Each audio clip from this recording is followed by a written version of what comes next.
हास्यास्पद है, इस प्रकार के बयानों से बचना चाहिए।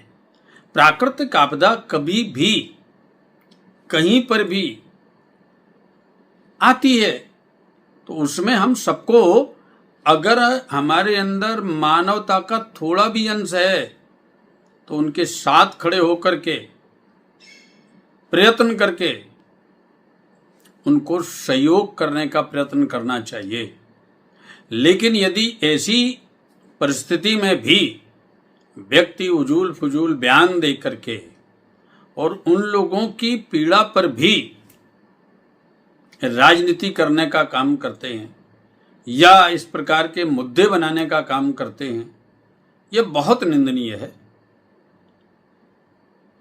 सरकार सतत प्रयत्न करके उनको रेस्क्यू करने के लिए कार्य कर रही है। हम सभी को सरकार के साथ खड़े होना चाहिए, उन लोगों के साथ खड़े होना चाहिए जो इस आपदा से ग्रसित हुए हैं, जिनके मकान उजड़ गए हैं, कई लोगों की जीवन लीलाएं समाप्त हो गई हैं, घर समाप्त हो गए हैं, परिवार उजड़ गए हैं। और ऐसे लोग जरा भी जिनके अंदर मानवता नहीं है, मानवीय गुण नहीं है, जो इस प्रकार के बयान देते हैं, वस्तुतः वह तो मनुष्य कहलाने योग्य भी नहीं है। धर्म की तो बात ही क्या करें, वह मनुष्य कहलाने योग्य नहीं है। जय श्री कृष्ण। एसटी हसन ने जो कहा कि मजहब के साथ ऐसा हो रहा है कि सम्मान नहीं हो रहा है, किसी एक ही धर्म का प्रचार हो रहा है, तो ये बहुत निंदनीय बात है। क्योंकि ये ऐसा नहीं है। प्राकृतिक आपदाएं कहीं भी किसी भी समय और कहीं किसी भी स्थिति परिस्थिति में आ जाती हैं, आती ही रहती हैं। रसिया में देख लो जैसे भूकंप आया, और वैसे भी जो अभी विमान दुर्घटना या कुछ भी जो कारण सुनते ही रहते हैं। तो ये कोई सम्मान और मजहब वाली बात नहीं है। और फिर हम तो ये कहते हैं जहाँ अच्छे पुरुष रहते हैं वो किसी भी धर्म के या जाति के या वर्ण के हों, वहाँ स्वाभाविक है प्रकृति भी विपरीत परिस्थिति नहीं लाती और अनुकूल हो जाता है वातावरण।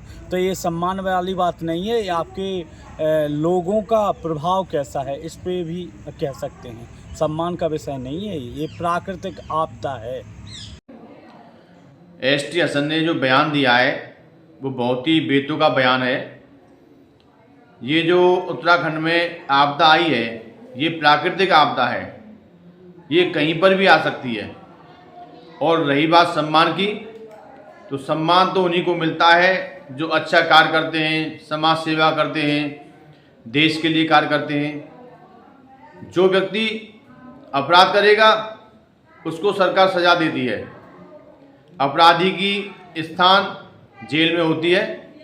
इसलिए मैं एसटी हसन को बताना चाहता हूं, तुम जैसे विधर्मी मानसिकता के लोगों ने देश को नरक बना दिया है।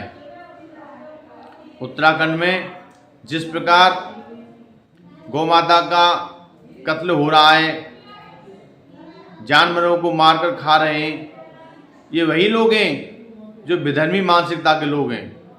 ऐसे लोगों की वजह से ही ये आपदा आई है। मेरा तो यही कहना है कि जो व्यक्ति देश हित के लिए नहीं सोच सकता तो कम से कम अपनी ज़बान पर ताला लगाए।